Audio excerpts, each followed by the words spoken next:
बिस्मिल्लाहिर्रहमानिर्रहीम। मैं आपका अपना डॉक्टर माइंड चेंजर।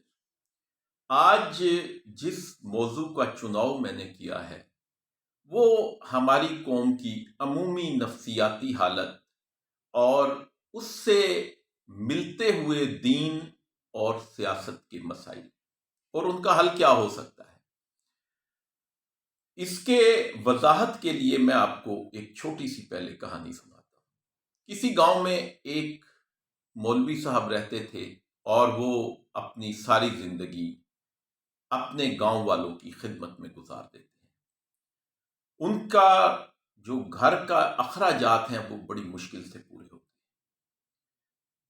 जब गांव के चौधरी के मरने का वक्त आता है तो जहां पे वो बाकी लोगों को नवाज रहा होता है, अपने बच्चों को हिस्से दे रहा होता है, तो उसे ख्याल आता है कि मौलवी साहब ने भी मेरे गांव की और मेरे खानदान की बड़ी खिदमत की है, तो क्यों ना मौलवी साहब को भी थोड़ी सी जमीन दे दी जाए। वो मौलवी साहब को बुलाता है और मौलवी साहब को थोड़ी सी जमीन हदिया कर देता है। वो कहता है कि आपने हमारे खानदान की बड़ी खिदमत की है, तो मैं चाहता हूं कि आपकी आखिरी जिंदगी कुछ खुशहाली में गुजर जाए।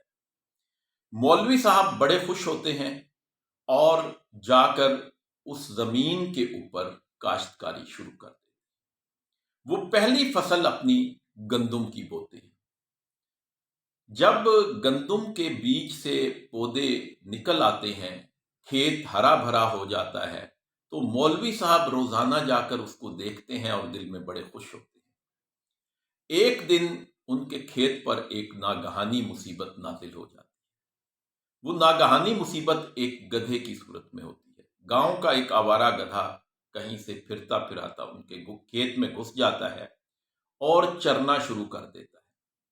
अब मौलवी साहब बड़े परेशान होते हैं और वो सूरह यासीन और मुख्तलिफ वज़ाइफ पढ़कर उस गधे पर फूंकते हैं, लेकिन गधा क्योंकि गधा होता है इसलिए अपनी मस्ती में चरता रहता है। मौलवी साहब रोज वहां आते और परेशान बैठकर उस गधे को अपने खेत को उजाड़ता हुआ देखते। एक दिन वहां से किसी जमींदार का गुजर हुआ और उसने देखा कि मौलवी साहब परेशान बैठे हैं और गधा जो है वो खेत को चर रहा है। उसने मौलवी साहब से कहा कि मौलवी साहब, गधा आपके खेत का नुकसान कर रहा है और आप हाथ पर हाथ धरे बैठे हैं।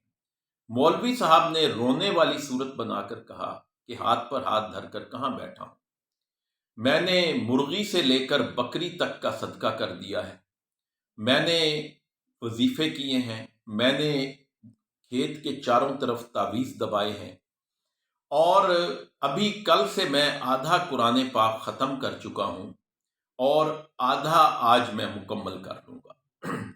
लेकिन मुझे मालूम ऐसा होता है कि ये कोई काफिर गधा है, इस पर कुरान का और तावीज़ों का कोई असर नहीं हो रहा। वो साहब देखते हैं अपने इर्द गिर्द और वहां से एक डंडा उठाकर जो जोर जोर से 4-5 गधे को जड़ते हैं, तो गधा उनके खेत से भाग जाता है। वो जमींदार वो डंडा लाकर मौलवी साहब को देता है और एक बहुत खूबसूरत बड़ी गहरी बात कहता है। वो फर्द मौलवी साहब से कहता है कि मौलवी साहब, कुरान पाक लोगों की हमारी हदायत के लिए है, गधों के लिए अल्लाह ने ये डंडा नाजिल किया है। तो अगर आज हम अपने इर्द गिर्द के हालात देखें तो आपको नजर आएगा कि हम ताबीज, गंडे, वजीफे, इनकी सूरत में अपना बेशुमार वक्त बर्बाद करते हैं। हम ये भूल जाते हैं कि हमारा वास्ता गधों से है और गधों के लिए अल्लाह ने डंडा उतारा था।